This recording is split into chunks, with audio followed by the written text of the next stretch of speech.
창조 과학 시대를 우리가 살고 있는데, 이 과학 시대를 살고 있는 우리가 하나님의 창조를 어떻게 이해해야 될 것인지에 대한 말씀을 3주째 나누고 있습니다. 오늘까지 얘기를 할 겁니다. 사실은 이 부분에 대해서 하고 싶은 얘기가 아주 많은데, 그런데 이 이야기가 자칫 길어지다 보면 딱딱하고 그럴 수 있어서 오늘까지 이야기를 좀 정리를 하려고 합니다. 사실 우리 아이들과도 이렇게 대화를 나누다 보면 일부 예배 때도 지구의 나이가 몇 살이야 하고 내가 이제 일부 예배 관현악단이 많거든요. 우리 초등학교 아이들이 여러 명 같이 있고 또 청소년들도 있고 한데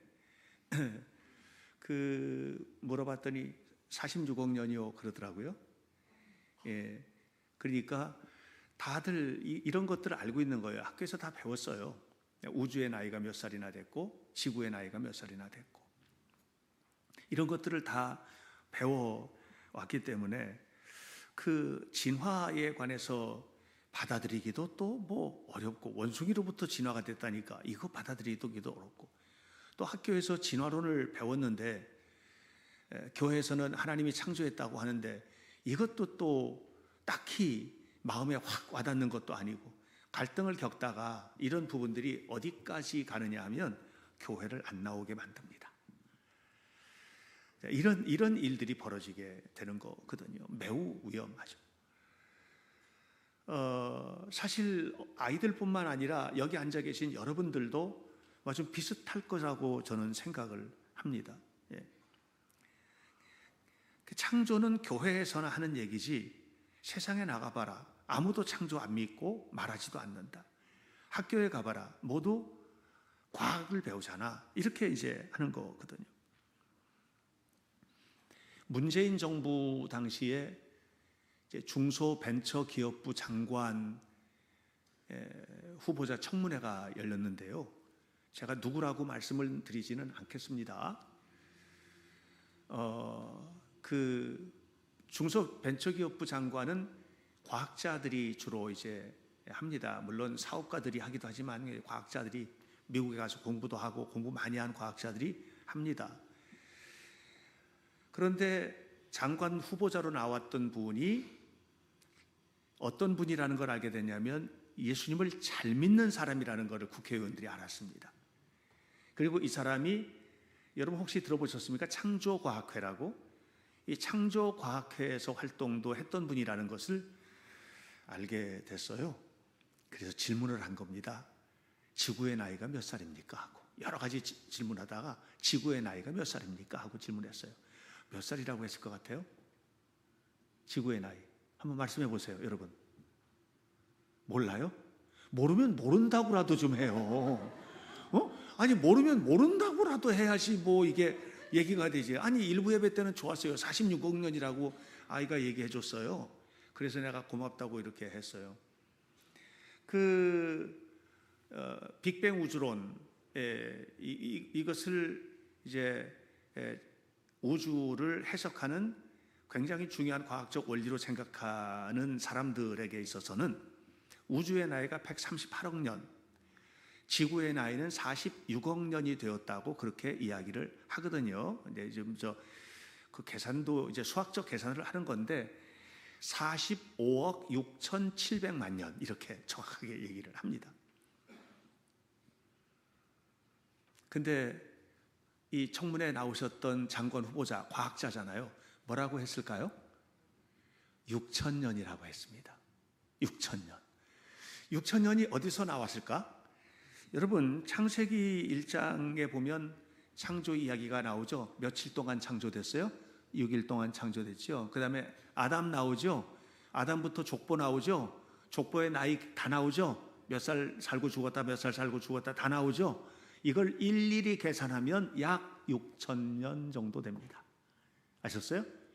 그러니까 창조과학회에서는 6,000년 지구 나이 이거를 뭐 흔들림이 없이 믿거든요. 그래서 6,000년이라고 했습니다. 이제 그것 때문에 폭탄이 터졌습니다. 그래서 그 청문회 자리가 아주 쑥대밭이 됐고요. 그리고 당신이 과학자냐, 그러고도 공부를 하고 박사학위를 받고 이렇게 했냐, 뭐 이렇게 하면서 쑥대밭이 되고 결국은 그분이 청문회에서 이렇게 물러났습니다. 그래서 장관이 못 되셨어요. 여러분, 세상은요, 지구의 나이를 성경 가지고 계산하지 않습니다. 우리가 성경을 공부할 때도 사실 지구의 나이를 그런 식으로 계산하는 일부 사람들이 있기는 하지만 꼭 그렇게 계산하지는 않거든요. 여러분, 성경책을 통째로 가지고 과학으로 가지고 가는 것도, 성경은 과학책이 아니잖아요. 성경이 과학책이에요? 성경에서 수학 배워요? 자, 수학 시간이니까 성경책 펼치세요. 이렇게 해요? 안 하죠? 자, 지금 물리학 시간이니까 성경책 펼치세요. 자, 지금 우주론 시간이니까 성경책 펼치세요. 이렇게 하는데 봤어요? 없죠? 그러니까 성경은 과학책이 아니에요. 성경은 하나님의 말씀이 기록된 성경이에요. 성경은 과학책이 아니에요. 그러니까 성경을 과학의 영역으로 끌고 가는 것도 그렇게 큰 의미가 있어 보이지는 않아요. 성경은 뭐냐? 여러분을 설득하기 위해서 기록된 책이 아니고요. 성경은 하나님의 선포예요. 이렇게 되었다, 이렇게 하여라, 이게 성경입니다. 이 부분은 제가 뒷부분에 가서 조금 더 구체적으로 과학과 연결해 가지고 좀 설명을 하려고 합니다. 자, 우리가 한번 생각해 보겠습니다. 자, 여러분들은 모두 학교에서 과학을 배우셨죠? 저 학교 처음 국민학교 들어갔을 때에는 국어, 산수, 사회, 자연, 음악, 미술 뭐 이렇게 배웠거든요. 근데 요즘은 산수 안 하고 수학이라고 하죠. 수학이 맞다, 저는 그렇게 생각합니다. 그런데 국어, 산수, 사회, 자연 이렇게 해서 이제 자연 과목이 있는데 이게 이제 과학과 관련된 과목이죠. 여기서 과학을 배우고, 요즘은 아이들이 학교마다 과학 실험실이 있기 때문에 그 과학 실험실에서 실험도 굉장히 많이 합니다. 그러니까 학교를 다니면서 우리가 어떻게 과학할 것인가에 대해서 배우죠. 그렇죠? 어떻게 과학할 것인가, 어떻게 세상을 볼 것이고 과학적으로 분석할 것인가, 이런 것들에 대해서는 정말 많이 배웁니다. 그럼 제가 한 가지 더 물어보겠습니다.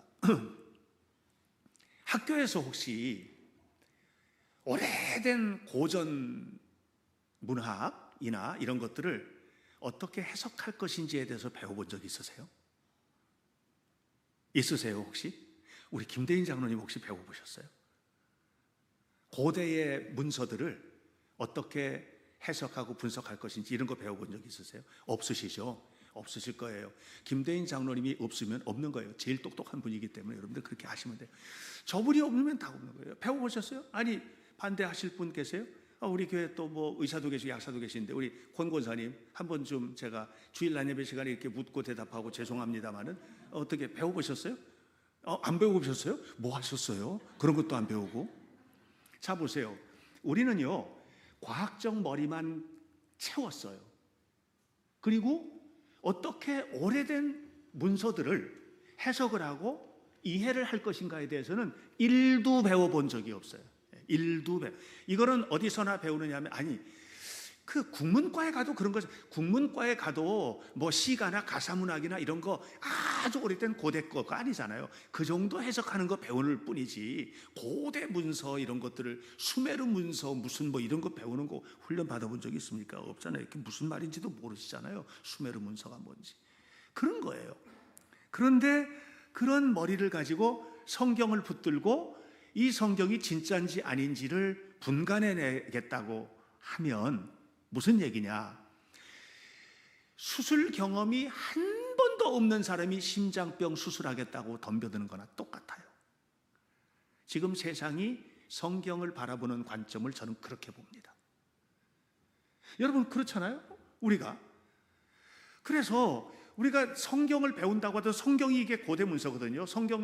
지금 성경에서 가장 오래된 현실적인 기록을 따져보면 지금부터 아무리 가깝게 잡아도 아무리 가깝게 잡아도 글로 되어져서 구존내 형태로든지 만들어진 것이 거의 4,000년 가까이 되거든요. 예.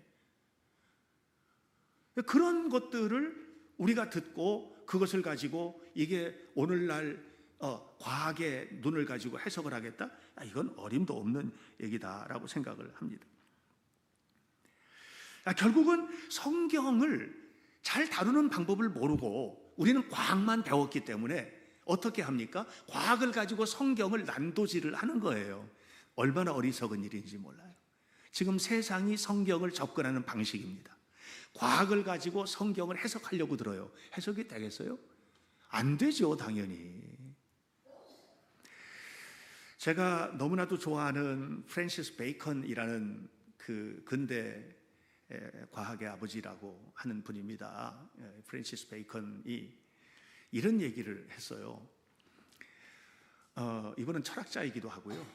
정말 많은 책을 남기셨는데 하나님이 우리에게 주신 것은 이 책 한 권만 주신 게 아니라는 거예요. 자, 이게 성경이잖아요. 이게 하나님께서 우리에게 주신 말씀 맞죠? 그렇죠? 이걸 하나님이 우리에게 주셨잖아요. 하나님이 우리에게 이거 한 권만 주신 게 아니라는 거예요. 한 권을 또 주셨는데, 한 가지를 더 주셨는데 그것이 자연이라는 거예요. 하나님이 쓰신 책은 두 권이다. 한 권은 성경이고 한 권은 창조의 세계, 자연이다. 이렇게 이야기를 했습니다. 저는 이 말이 너무 좋고요.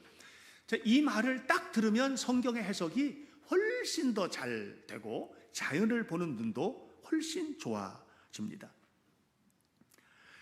결국은 이게 무슨 얘기냐면 자연도 해석이 돼야 된다는 거예요. 뭘로 해석하죠? 자연을 과학으로 해석하는 겁니다.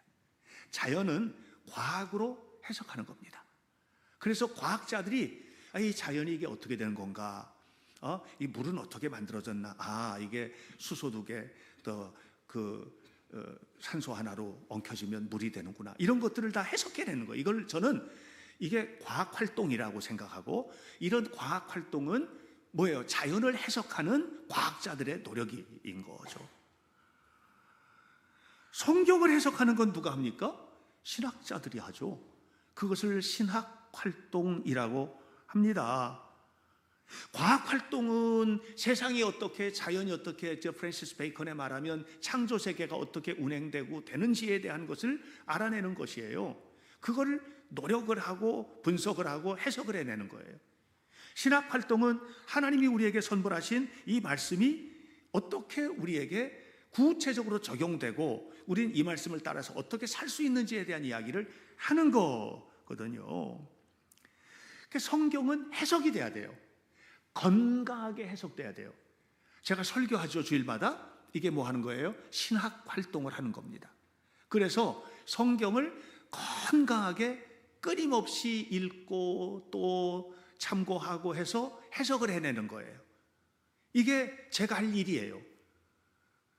자, 그런데 자연도 해석이 필요한데 자연은 해석을 하는 대상이 아니고 그냥 연구하고 발표하고 하는 걸로 알고 있는 겁니다. 그런데 보세요. 자연도 해석을 하거든요. 근데 그 해석이 다 옳지가 않아요. 과학자들이 하는 이런 활동들이 다 옳지가 않아요. 예를 들어 볼게요.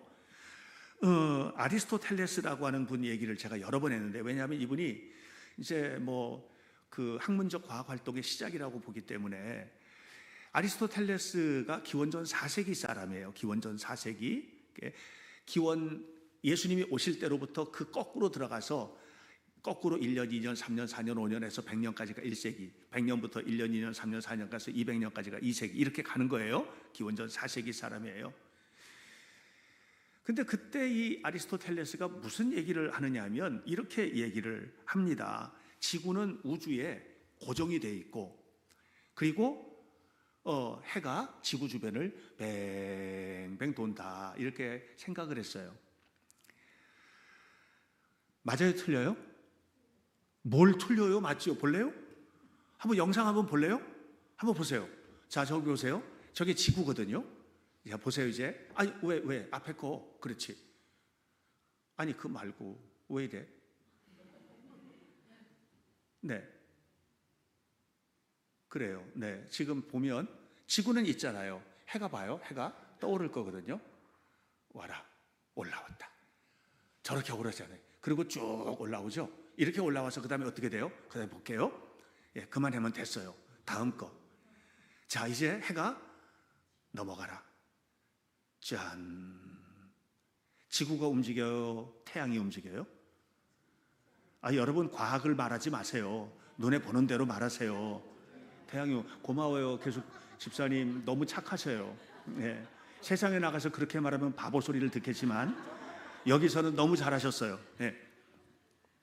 지구는 고정돼 있고 태양이 움직이는 거예요. 아무리 봐도 그런 거예요. 아무리 봐도 그렇잖아요. 아무리 봐도. 그죠? 그러니까 이게 틀린 말이 아닌 거예요. 자, 여기 지구, 공 가지고 올 걸 내가 또 안 가져왔네.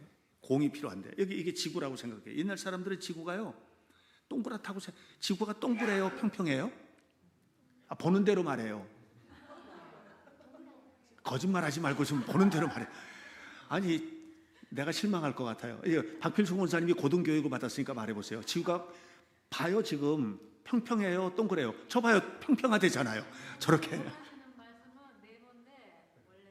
아니, 저렇게 잘난 척을 하면 곤란해요. 저렇게. 지구 평평하다고 생각했어요. 그래서 옛날 사람들은 이 평평한 지구인데 가면 끝에 가면 배가 뚝 떨어져서 죽는다. 그래서 멀리 나가는 걸 너무 두려워했고요. 그랬어요. 근데 지금 그렇게 생각하는 사람이 있습니까? 없습니까? 조금 좀 먹물이 많이 들어가신 분이 박필순 권사님처럼 얘기하는 거예요. 저렇게 잘난 척하고 이렇게 얘기하시는 거예요. 자, 보세요. 지구가 동그랗잖아요. 이렇게. 그죠? 사람이 어디 있어요? 여기서 살죠. 그죠? 예? 여기 살죠. 여기 있는 사람은 거꾸로 살아요? 똑바로 살아요? 왜 똑바로 살아요? 거꾸로 돼서 떨어져 죽어야지. 옛날 사람들이 그렇게 생각했다고. 그러니까 평평한 거예요, 이게. 예? 상상해 보세요. 옛날 사람에게 지구가 동그란데 이 밑에 남극에 있는 사람은 거꾸로 산다. 그런데도 안 떨어져 죽는다. 그러면 미친놈하고 화형당해. 옛날에는 그랬어요. 이렇게 해서 죽은 사람들이 한둘이 아니에요. 하마터면 갈릴레이도 화형당해 죽을 뻔했어요. 이거 주장하다가. 그러니까 다 그렇게 생각을 했던 거예요.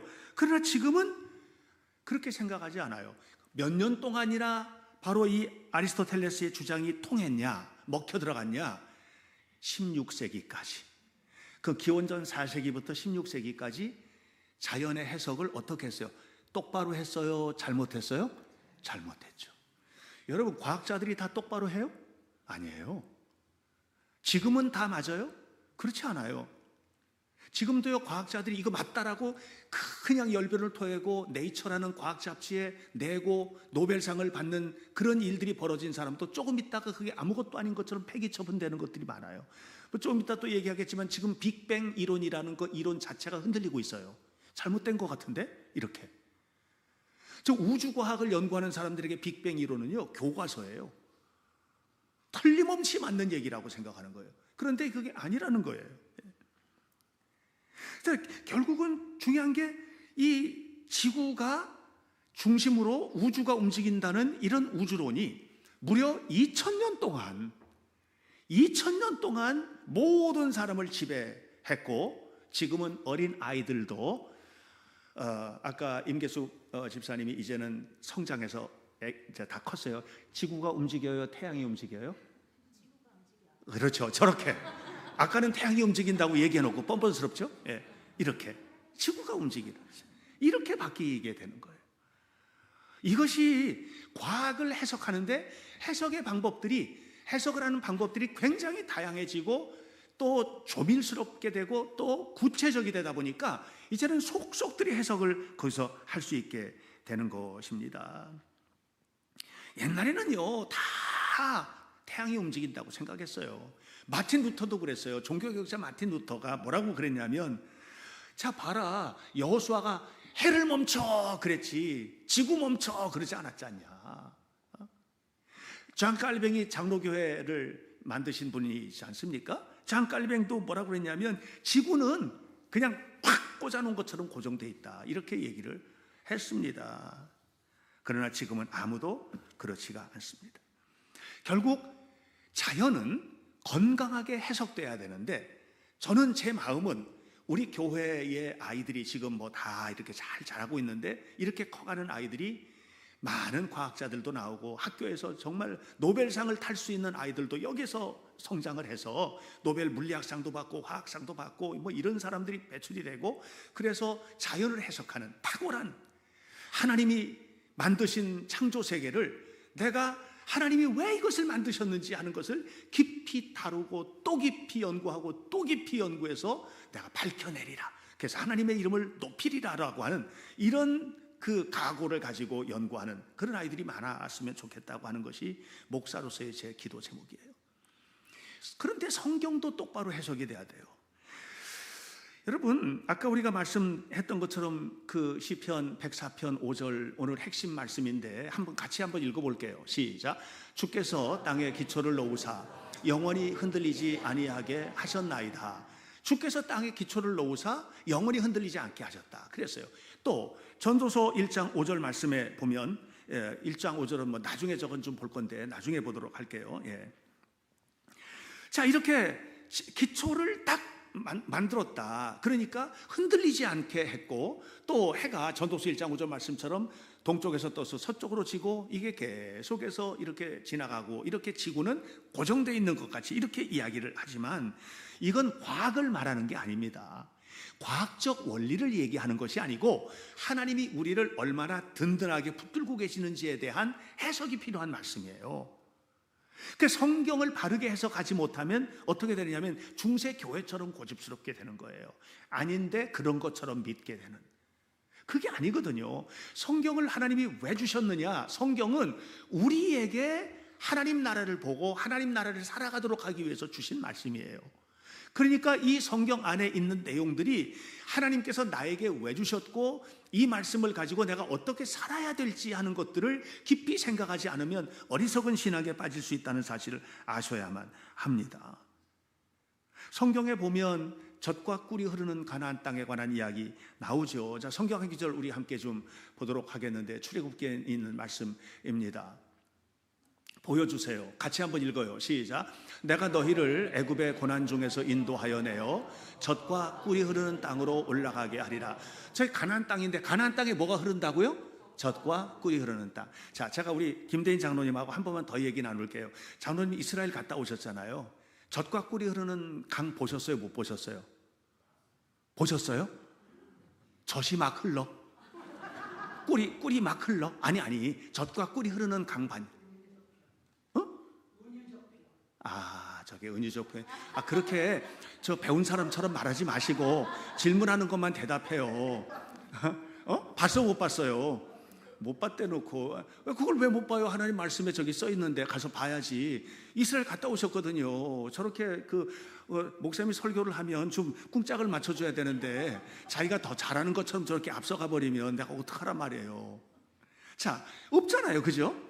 지금 장로님 말씀하신 그대예요. 저거는요, 젖과 꿀. 젖이 아이들에게 얼마나 풍성해요. 꿀이 우리를 얼마나 아름답게 만들어요. 그러니까 이게 풍성한 세상을 상징하는 거거든요. 가나안 땅은 하나님이 다스리는 그 땅은 이런 땅이라고 하는 것을 은유적으로 이야기하는 거거든요.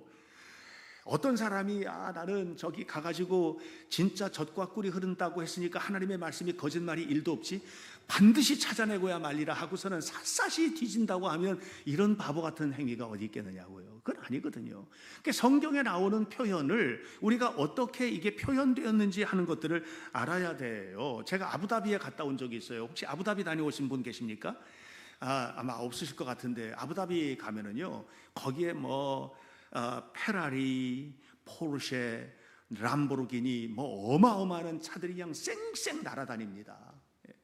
쌩쌩 날아다닙니다. 그랬더니 이제 이임숙 권사님이 아부다비를 간 거예요. 가가지고 목사님이 페라리도 날아다니고 람보르기니도 날아다닌다는데 보자 하고 갔더니 안 날아다니고 도로를 쌩쌩 달리고 있는 거예요. 우리 목사님이 거짓말을 너무 잘하신다, 이렇게 말하면 비행기값 헛쓰신 거죠. 이게 무슨 표현한 거예요? 쌩쌩 날아다닌다는 것이 그렇게 달린다는 얘기. 거긴 진짜 가면 보통 차들이 없어요. 전부 다 페라리, 람보르기니, 무슨 포르쉐 이런 차들만 주차장에 다 그런 거 있더라고요. 너무너무 깜짝 놀랐어요, 제가. 이 은유적 표현이거든요. 은유적 표현이거든요. 당신을 향한 내 마음이 얼음 같아. 이렇게 얘기했더니 옆에 있는 여자친구가 그 어떡하지? 뭐 좀 따뜻한 옷을 입혀야 되나? 이렇게 하면 뭘 모르는 거죠. 난 냉랭하게 됐어. 난 너 다시는 더 이상 사랑하지 않아. 이런 말이거든요. 은유적 표현이거든요. 은환 씨, 당신을 향한 나의 마음은 용광로와 같아요. 그랬더니 저 사람이 갑자기 뭐 갔다가 물을 붓고 소화기를 갖다가 나한테 막 큰일 났다 이렇게 하겠습니까? 그게 무슨 말이에요? 내 남편이 나를 뜨겁게 사랑하는구나 이렇게 알지 않겠어요? 예? 여기서 용광로가 내 속에 있다는 얘기 아니잖아요. 그렇죠, 은한 씨? 이런 것들이 뭘 말하느냐 하면 은유적 표현이거든요. 성경의 은유를 여러분 잘 모르면 해석이 안 됩니다. 예수님께서 나는 양의 뭐라고 그랬어요? 문이니 그랬잖아요. 문이라는 거예요. 그 예수님이 열고 드러나드는 문짝입니까? 아니잖아요. 하나님 나라에 들어가는 문이 되신다는 얘기죠. 예수님께서 내가 길이다 그러셨잖아요. 그 밟고 지나가는 길입니까? 이걸 문자 그대로 해석을 한다면 이것처럼 바보스러운 일이 어디 있겠어요. 이런 모든 행위들을 뭐라고 하면 은유라고 하는데 성경은 은유적 표현으로 가득하고요. 그리고 은유적으로 표현할 때는 반드시 뭐냐면 목적이 있어요. 목적이. 예를 들어서 제가 뭐 사랑하는 은한 씨, 내가 당신을 사랑합니다. 내 마음은 용광로와 같아요. 그러면 이게 뭐예요? 나 사랑하니까 나랑 결혼해줘. 이 목적이거든요. 이게 목적이거든요. 그 은유적 표현 속에 담겨 있는 것들이에요. 성경은 그런 이야기로 여기 가득 차 있어요. 이 성경은. 그래서 똑바로 해석을 안 하면 절대로 성경은 바른 이야기를 안 하는데, 그런데 세상에 있는 진화론자들이나 과학자들이 성경을 성경대로 성경답게 해석을 할 줄 모르고 이걸 과학을 가지고 풀어내려고 하다 보니까 성경을 어떻게 과학으로 풀어요? 성경은 말씀드렸잖아요. 성경은 하나님의 선포거든요. 하나님의 선언이에요. 하나님의 선언이 무엇인지 조금 이따 제가 얘기할 겁니다. 여러분들, 우리가 알아야 되는 것이 뭐냐면, 우리는 건강한 신앙인이라면 두 가지 해석 잘하자. 하나는 우리는 하나님의 말씀대로 살아야 될 사람들이니까 말씀을 잘 해석하고 그 말씀대로 살아가는 일에 탁월한 사람이 돼야 된다. 동시에 하나님이 창조하신 세계를 살고 있는 사람들이기 때문에 하나님이 창조하신 세계 속에서 나는 어떻게 살아야 될지, 이 세계를 어떻게 해석해야 될지, 이런 부분들도 우리는 잘 해야 되는 거예요. 그래서 하나님이 창조하신 우주와 만물 속을 말씀을 붙들고 살아가는 것이 그리스도인들이에요. 여러분 가정에서도 말씀을 붙들고 그 가정에서 살아가는 것이 그리스도인이에요. 여러분 직장을 가더라도 말씀을 붙들고 직장 생활을 하는 사람이 그리스도인들이에요. 여러분, 우리가 산책을 하나 하더라도 그 산책을 하는 모든 과정에서의 길들을 걸으면서 주님을 묵상하고 모든 것이 하나님께서 우리에게 주신 선물임을 믿고 감사하면서 살아가는 사람들이 그리스도인들인 겁니다. 이게 우리들인 겁니다. 창세기 1장 1절에 처음에 창세기 성경 첫 페이지 첫 줄 뭐라고 했습니까? 함께 해요. 시작. 태초에 하나님이 천지를 창조하시니라. 여기 천지 그랬어요. 하늘 천자에 땅 지자를 씁니다. 천지가 뭡니까? 하나님이 창조하신 하늘과 땅이라는 말이죠. 이 천지가 또 무엇입니까? 이 천지가 물리학자들, 화학자들, 지질학자들이 연구하는 하늘과 땅입니다. 다르지 않습니다. 결국은 하나님은 천지를 창조하셨고 과학자들은 천지를 연구합니다. 뭐가 문제가 있습니까? 뭐가 잘못되었습니까? 여러분, 하나님은 천지를 창조하셨고 우리는 천지간에 살아가는 겁니다. 뭐가 문제가 있습니까? 그리고 그 속에서 구약 성경의 수많은 도덕법들, 윤리법들, 뭐가 잘못됐습니까? 여러분 한번 연구를 해보세요. 이 땅에 있는 어떤 윤리와 도덕으로 규정하는 것보다도 가장 선명하고 가장 분명하고 가장 정결하고 가장 아름다운 윤리와 도덕법이 성경 안에 담겨져 있습니다. 그런데 뭐 하나님 없으니까 네 마음대로 살으라고요? 하나님 없이 네 마음대로 사는 삶이 무엇입니까? 그것은요, 전적으로 타락한 세계를 만들겠다고 하는 것입니다. 그러니까 우리는요, 하나님께서 만드신 천지를 살아가는 것입니다. 우주론적인 관점에서 보면 지구와 우주에 관한 연구, 시작에 관한 연구는 빅뱅으로부터 시작된다고 보거든요. 빅뱅 우주론은 우주가 138억 년 됐다고 그래요. 지구가 46억 년 됐다고 얘기를 해요. 어떻게 그렇게 하느냐 하면 이게 수학이 대단한 학문입니다. 수학으로 다 계산해내는 거예요. 수학으로 천체를 관측을 하고 천체 관측한 모든 것들을 수학적으로 계산을 해내는 거예요. 엄청난 학문이에요. 제가 수학자들이 수학 계산하는 거 본 적이 있거든요. 칠판 가득 계산을 하는데 우리가 하는 것처럼 1 더하기 1은 2, 2 더하기 2는 4 뭐 이런 계산이 아니에요. 기호도 알아볼 수 없는 희한한 기호 같은 것들을 막 써가면서 그림을 그려가면서 그걸 수학 계산을 하는 거예요. 그렇게 계산하는 겁니다. 수학은 대단한 학문입니다. 모든 것의 기본 속에는 수학이 담겨 있다고 해도 과언이 아닙니다. 그렇게 해서 계산을 해냈습니다. 철저하게, 정말 천재 중에 천재들이 그렇게 해낸 것입니다. 그러나 하나님은 그 천재들의 천재의 머리를 만들어내신 분이에요. 그거를 계산을 못하는 겁니다. 그래서 지금 빅뱅 우주론이 흔들리고 있습니다. 전 제 말이 아닙니다. 여러분 인터넷에 들어가서 빅뱅 우주론, 흔들리는 빅뱅 우주론 이렇게 한번 쳐보세요. 뭐 우리나라 신문에도 많이 났던데요. 뭐 우리나라 큰 신문사에서도 다 그거 다뤘더라고요. 그러니까 계속 말씀드리잖아요. 인간이 자연을 해석을 하는데 그 해석은 완전하지가 않다는 겁니다. 제가 최근에 양자역학이라는 학문에 좀 관심을 가지고 봤습니다. 그런데 우리가 보는 이 거시 세계, 이런 세계 이제 물리학의 세계죠. 이제 자연 물리학의 세계라고 그렇게 얘기합니다. 자연 물리학의 세계입니다. 이거는 지금 보는 모든 것들이 그 물리학의 세계 속에 있는 겁니다. 그런데요, 양자 물리학은 뭐냐 하면 눈에 안 보이는 세계로 들어가는 거예요.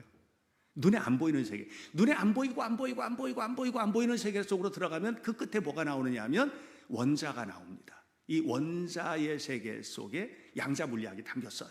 예. 그래서 제가 이거 이제 요즘에 아이들도 다 이런 부분에 이제 머리가 되고 하니까 목사로서 나도 이 분야를 좀 알아야 되겠다. 그래서 책을 보니까 책이 너무 어려워서 못 읽겠는 거예요. 그래서 쉽게 하는 강의를 제가 10편도 더 넘게 봤습니다. 왜냐하면 우리 아들 가르쳐야 되고 여러분들하고 얘기를 나눠야 돼요. 그 10편도 더 넘게 보고 그것을 결론으로 여기 딱 요 빨간색 보이세요? 요 두 줄 쓰려고요. 요거 두 줄 쓰려고 10편도 넘는 강의를 제가 들었다니까요. 예. 여러분 이게 담임 목사로서의 제 노력을 여러분들이 좀 칭찬해 주실 필요가 있어요. 그런데 재밌는 게 있어요. 이 양자 물리학의 이제 책을 읽으면서 하이젠베르크의 도약이라는 개념이 있거든요. 하이젠베르크가 누구냐면 저 사람이에요. 저분이에요. 저분이 노벨상 받은 분이에요. 지금 수학 계산하는 거 조금 나왔는데 저거는 아주 그냥 조금이고요. 저게 뭐냐면 그 원자의 세계를 얘기하는 거예요. 원자가 어떻게 생기냐면 이렇게 생겼어요. 보세요. 예, 저게 지금 가운데 있는 게 핵이고요.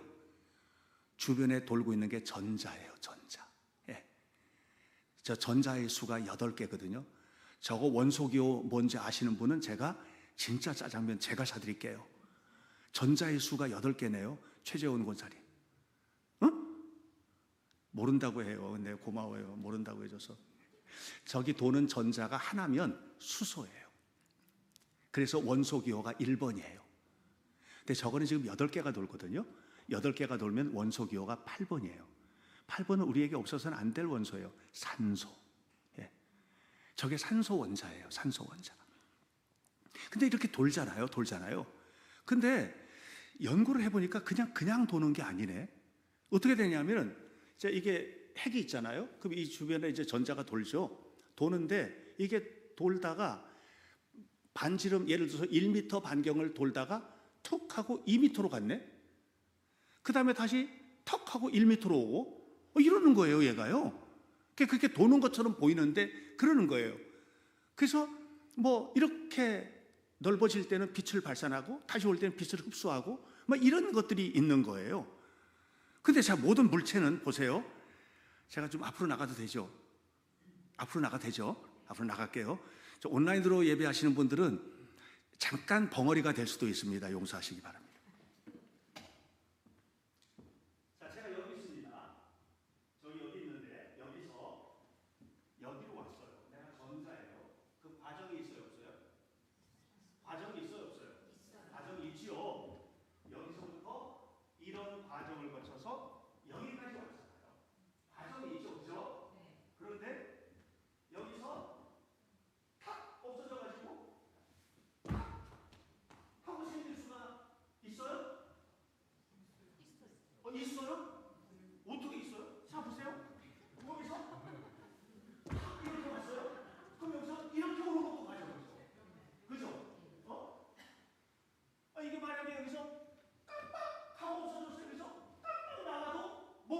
무슨 현상이 있을 거 아니에요.